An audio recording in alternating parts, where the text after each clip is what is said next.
समझा दें कि उनके कष्ट दूर हुए, तो हम सुनेंगे तो हमारा भी मन लगेगा। आओ बैठो यहाँ। बोले ठीक है।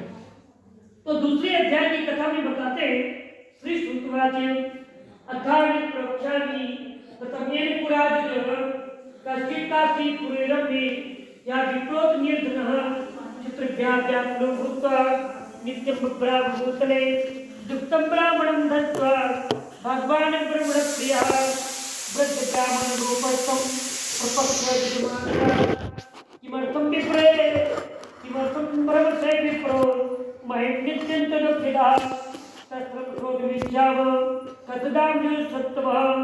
भगवान कहा कि महाराज किन किन लोगों ने ये सत्यनारायण भगवान की कथा सुनी और किनके किनके कष्ट दूर हुए, तो मुझे तो बताइए। तो भगवान कहते हैं कि एक वृद्ध ब्राह्मण था जो भीख मांग करके अपना जीवन यापन करता था। भगवान विष्णु साक्षात सत्यनारायण भगवान वहां पहुंचे और पूछे, हे ब्राह्मण तुम यहाँ क्यों घूम रहे हो दरवाजे दरवाजे? ब्राह्मणों के दरिद्र हम भिक्षार्थे वही भ्रमे वही उपाय यदि जानासी कृपया कथय प्रभो। हे भगवान मैं गरीब ब्राह्मण हूँ और मैं अपने पेट पूजा परिवार के भरण पोषण करने के लिए मैं भीख मांगता हूँ दरवाजे दरवाजे। यदि इसके अलावा कोई दूसरा उपाय हो महाराज तो आप बतावें, मैं उसको भी करूंगा। वृद्ध ब्राह्मण वाचो, तो एक वृद्ध ब्राह्मण के रूप में जो सत्यनारायण साक्षात थे बोलते हैं, सत्यनारायणो विष्णुर्वांछितार्थ फलप्रदः सर्वं पूजनमीश्वर कृष्णव्रतमुत्तमं यत्कृत्वा दुःखेभ्यो मुक्तो भवति मानवः विधानं च वृद्धस्यापि विप्राभ्यासकृतः सत्यनारायणो वृद्धस्तत्रैवान्तर्धीयत तद्व्रतं संकरिष्यामि यदुक्तं ब्राह्मणेन वै इति संचित्य विप्रोतो रात्रो निद्रां न लब्ध्वा। भगवान ने जैसे कहा कि अगर सत्यनारायण भगवान की कथा आप लोग करवाओगे तो निश्चित ही आपके समस्त कष्ट दूर हो जाएंगे। अब ये तो जान गया कि सत्यनारायण भगवान की कथा कराने से हमारे सारे कष्ट दूर होंगे, किंतु सुन करके रात भर नींद नहीं आई। इति संचित विप्रोतो रात्रो निद्रां न लब्ध्वा। कैसे मेरी निद्रा कैसे टूटे, कैसे सुबह हो, मैं उस व्रत को करूं जिससे मेरी गरीबी दरिद्रता दूर हो। तथा प्रातः समुत्थाय सत्यनारायण व्रतं करिष्ये संकल्पो भिक्षार्थमद्विजः तस्मिन् एकने विप्र पुत्रं दत्तवान् तेन बन्धवी साधं सत्यस्य व्रतमाचरत्। अब बेचारे को किसी प्रकार से रात बीती, जगा, प्रातः हुआ, उसने सोचा कैसे कितना जल्दी मेरी कथा हो जिससे मैं ये नित्य दरिद्रता को जो प्राप्त हूँ, गरीबी को, वो कितना जल्दी मेरे घर से जाए। तो उस दिन जब भीख मांगने के लिए निकला तो उसको रोज की अपेक्षा दुगना धन प्राप्त हुआ, जिससे वो सत्यनारायण भगवान की पूजन की सामग्री ले आया और पंडित जी को आमंत्रित किया। कहा कि आप हमारे यहाँ सत्यनारायण भगवान की कथा का आयोजन करा देते तो मेरी भी गरीबी दूर हो जाती। ऋषियावत तस्मा विप्राचितम तेरे पृथिव्यां चरितम मुने तस्रम सोदमिच्छाम श्रद्धास्माकं प्रियायते। श्री सूतवाच श्रुत्य मुनिः सर्वे पटुं येन कथं भुवि एकतादुजिवरो यथावे विस्तरैः बह्वी सजने साधं प्रथम कर्तुं समुद्धता एतस्मिन् काले काष्ठेताचिकां समागतः। अब जब नित्य ही सत्यनारायण भगवान की कथा करने लगा तो दिन दूना रात चौगुना भगवान सत्यनारायण की कृपा से बढ़ने लगा। जैसे ही वो सत्यनारायण भगवान की कथा सुन रहा था तो दरवाजे में एक लकड़हारा लकड़ी बेचते हुए आ गया। उसने आवाज लगाई कि मेरी लकड़ी कोई तो ले लो। और जब कथा होती है तो न पंडित जी बोलते ना जजमान बोलते कि लकड़ी लेंगे कि नहीं लेंगे, उत्तर कुछ नहीं मिला। तो लकड़हारे ने भी लकड़ी टिका दिया और लकड़ी टिका करके कहा ठीक है, जब सब लोग इतने बड़े लोग राजपाट छोड़ करके कथा ही सुन रहे हैं, बोलने भर का टाइम नहीं इतनी श्रद्धा भक्ति के साथ, तो मैं लकड़हारा ये लकड़ी का गट्ठा लिए क्यों घूमूं, मैं भी तो इतनी महत्वपूर्ण कथा को सुनूं। लकड़हारे ने कथा सुना और सुन करके प्रसाद लिया। जैसे प्रसाद लेकर के वो लकड़हारा नगर में बेचने के लिए गया, उसको भी दूना धन प्राप्त हुआ। और जैसे ही उसको दूना धन प्राप्त हुआ, उसने भी सोचा कि कार्तम विकृते ग्रामे प्राप्ते क्या धर्म तेरे सतदेवस्य करिष्ये व्रतमुत्तमम् इति संचित मनसा कार्तम धृत्वा तुमस्तके जगन्नाथपरमे धन्ये धन्यमे स्थितत् तत्संस्कृति जगाम नगरे रम्ये धन्यमे तत्संस्कृति अत्तदिने कार्तमूलम च दुग्धम प्राप्तवा सुनानि। अब दूना धन प्राप्ति है, बहुत खुश हुआ कि रोज तो दिन भर बेचता था तब भी उतना नहीं मिलता था, तो दूना प्राप्त हुआ और कथा भी सुन लिया। तथा प्रसन्न हृदय पक्तुम पदली फलम सर्करा कतदुद्धम चा गोधूमच चूड़कम कत्ते कत्रातम का गिट्टा चा गम्यो तो बंधुन समारे चकार विधिना व्रतम।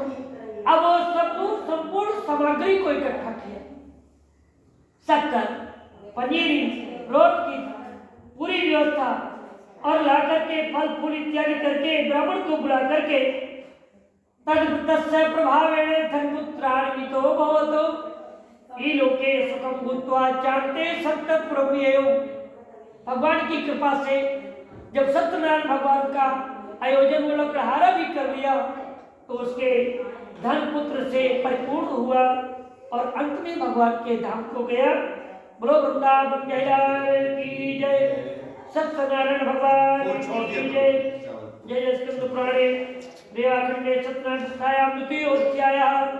ओम कृष्णाय वासुदेवाय हरे परमात्मने प्रणतक्लेशनाशाय गोविन्दाय नमो नमः।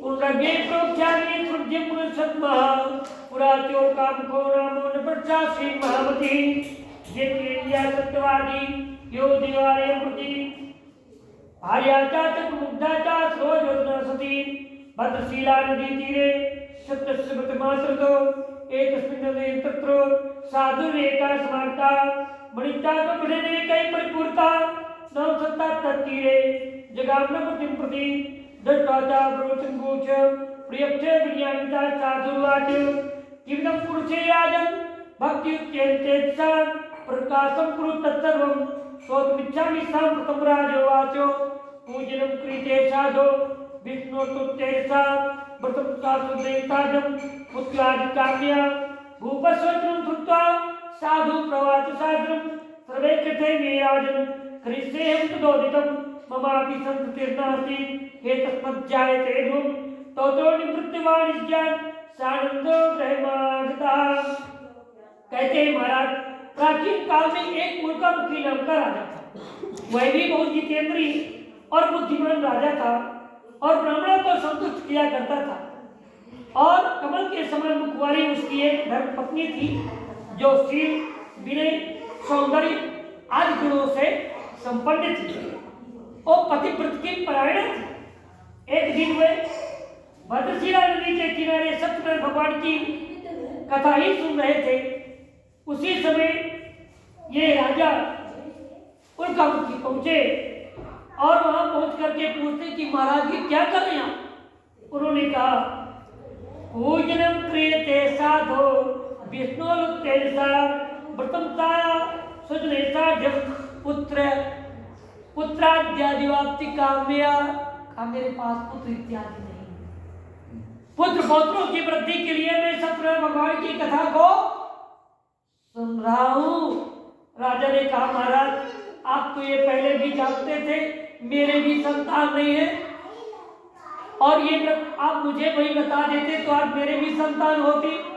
इसका विधान तो मुझे भी बताइए। उन्होंने बताया कि जब कभी सज जाए इसकी कथा करा लेना है, उसके लिए मुहूर्त की भी आवश्यकता नहीं होती है। बहुत खुश हुआ राजा, अपने घर में आया, पत्नी के पास पहुंच करके सारी प्रसन्नता को व्यक्त कर दिया। भार्यायै कथितं सर्वं प्रथम संततिदायकं तदावतं करिष्यामि यदा मे शक्तिर्भवेत् इति लीलावती प्राह पत्नीं शाश्वतमः एकस्मिन् दिवसे तस्य भार्या लीलावती सती भक्तिचित्ता भगवद्धर्मपरायण गर्भिणी सा भवत् तस्य भार्या शब्दप्रसारिता दशमे मासि वै तस्या कन्या रत्नो जायत दिने दिने च प्रवृद्धे शुक्लपक्षे यथा शशी नाम कलावती चेति तन्नाम प्रणमकृतं ततो लीलावती प्राह स्वामिनं मधुरं वचा न करोसि किमर्थं वै पुरा संभवितं व्रतम्। आप भगवान की कृपा से बताया रानी से कि अगर हम सत्यनारायण भगवान की मनौती मान लेना तो निश्चित ही संतान होगी। संयोग कि सुंदर 9 महीना के पश्चात 10वें महीने में सुंदर कन्या का जन्म हुआ। तो लीलावती ने कहा महाराज कलावती का जन्म हुआ है, अब आप व्रत क्यों नहीं कर लेते? बोले कि अभी नहीं,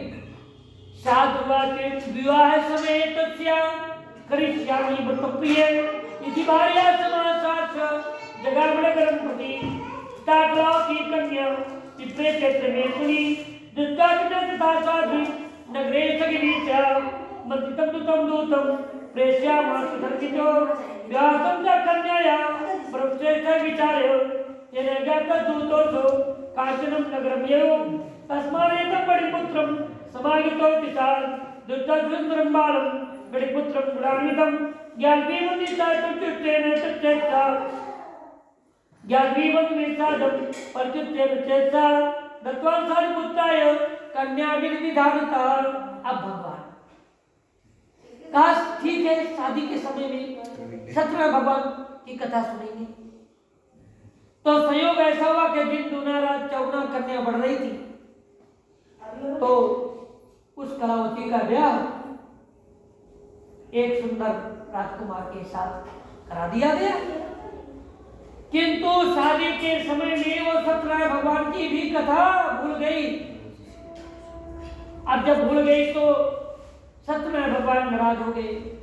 ततो भागशास्त्रेण विस्तम्भतमुत्तमं विवाह समय तस्यातेन रुष्टो भवतु तथा कालेन नियतो निज कर्मं विशारदा माणिक्या तथा शीघ्रं जामात् सहितो मणिको ऋतुसारपुरेण गत्वा सन्दुसमीपिता मणिक्या करो साधु जामाता श्रीमता सा तो गतो नगरेरं मे चन्द्रकेतो नृपसुधा एतस्मिन्नेव काले तु सत्यनारायण प्रभु विष्णुप्रतिज्ञामराकोपं शापं दत्मे प्रदत्त्वां दारुणं कठिनं चास्य महादुःखं भविष्यति।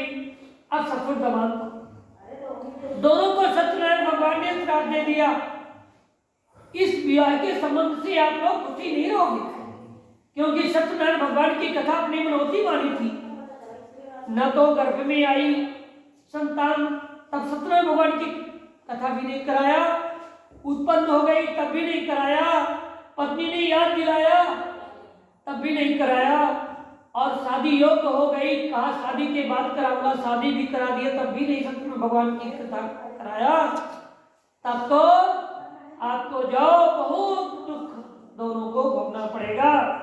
एकस्मिन् दिवसे राज्ञो धर्मादाय तस्करः तत्र चारुतो चौरो वाणिज्यो यदि संचितो तत्पश्चात् धावकान् दूतान् दृष्ट्वा भीतेन चेतसा धनं संस्थात् तत्रैव स तु शीघ्रमलक्षितः ततो दूता समयाता चित्राते सज्जनो मणिको दृष्टा मुग्धत्वस्वा अनीतो मणिको। अब जो है ऐसा समय आया कि एक दिन धर्मादाय तस्कर कहते चोरों को आए चोर और उनके पूरे धन को लूटपाट के ले गए। जब ले गए तब जो उनका धन था वो लुट गया। अब क्या रहेगा, खाने पीने की व्यवस्था ही नहीं है। बोले अब कैसे काम चले। बोले कि अब पैसा करें कि चलो मजदूरी करेंगे कहीं, पर यहाँ अगर करेंगे तो लोग पहचानते हैं। बोले राजा जी क्यों फाड़ुआ उठा लें। अब राजा जी फावड़ा उठा लेंगे, कुल्हाड़ी उठा लेंगे, लकड़ी बेचेंगे, सब लोग हंसेंगे कि कल के राजा आज के भिखारी हो गए।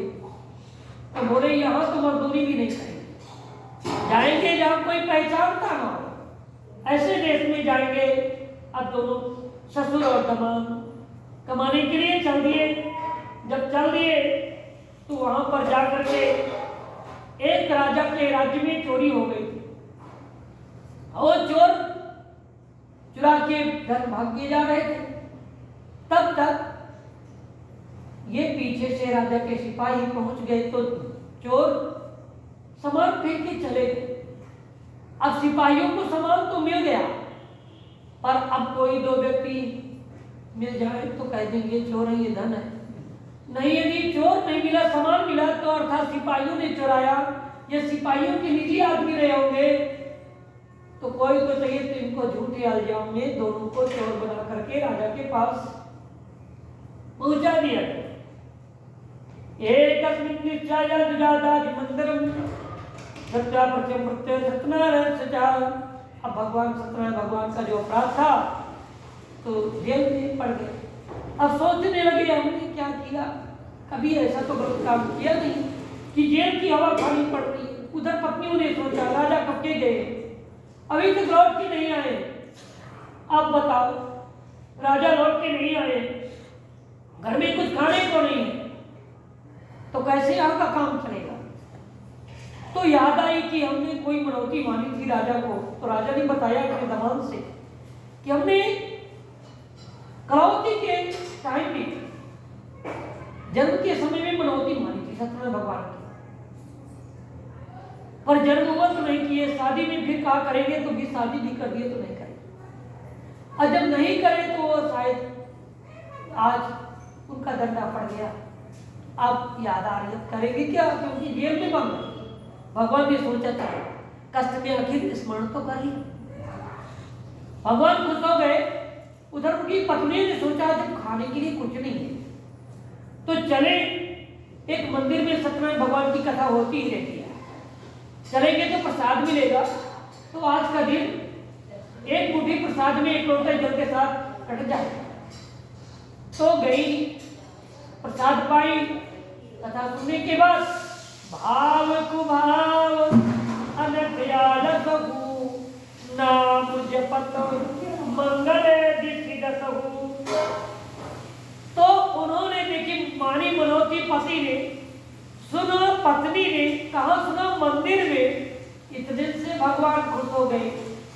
तो उस राजा को स्वप्न में कहा दर्शयामास स्वप्न ही चंद्र के नृपोत्तम बन्यो नवच्युत्रात् मूर्जो नृपसत्तमः देयं धनं तत्तरं गृहीतं यत्त्वयाजिना नो चेतों नाशिष्यामि राजधनपुत्रकम्। सुनो राजा, वो राजा है, वो चोर नहीं जिनको तुम जेल में बंद रखे हो, वो तुम्हारे जैसे चक्रवर्ती राजा हैं। उनको दूना धन दे करके जेल से मुक्त कर देना, नहीं मैं तुम्हारे सारे राज्य को नष्ट कर दूंगा। अब इस स्वप्न की बात को राजा ने अपने मंत्रियों से बताया। मंत्रियों ने कहा चलो देख लेते हैं। पूछा गया, पता चला वास्तव में ये दोनों ससुर दमाद राजकुमार हैं, एक राजा है। तो उनको मुक्त किया, दूना धन दिया और विदा करने के लिए प्रार्थना किया महाराज ने अपराध को क्षमा करें। आदित्यो बड़ित्तो बुद्धो बड़पतनाथ तो महावीर चंद्र के नृपोत्तमम् स्फुटो पूर्ववृत्तांतो जादो राजा वृक्षो भूष्य वचा प्रोत्साहम् दैवात् प्रत्यं महादुःखम् इदानीं नास्मे भयम्। राजनस्ते क्या चोरकुर्मा के कार्य तो जेल में पड़े बड़ी बड़ी बाल हो गए थे। बाल कटवा करके वस्त्र अच्छे पहना करके वस्त्र अलंकार चंदत्वा परितोष निपच्छतो पुरश्च चमड़ी पुत्रो पश्चातोष्यापसम पुराणितम द्रव्यम दुगुणी दत्तवान प्रवासित तो राजा गच्छ राजो निराश्रमम, कहा गच्छ साधो निजाश्रमम। हे साधो महात्मा राजा, आप अपने आश्रम को अब जा सकते हैं। मैंने धन वस्त्र सब दिया, आपके बालों और कटिंग करा दी, छोड़ कर्माधिकारी तो अब आप जाए, राजा की तरह जाए। राजानं परिपत्या गंतव्यं तत्प्रसादिता एक उत्पाद मनोवस्तु जगति सुगरम प्रति जय स्कंद प्राणे रेवा खंडे सत्यनारायण कथायां द्वितीय अध्याय गुरु वृंदावन कहलाने की जय, सत्यनारायण भगवान की जय। राजा अपने आश्रम को छोड़िए, धन लेकर के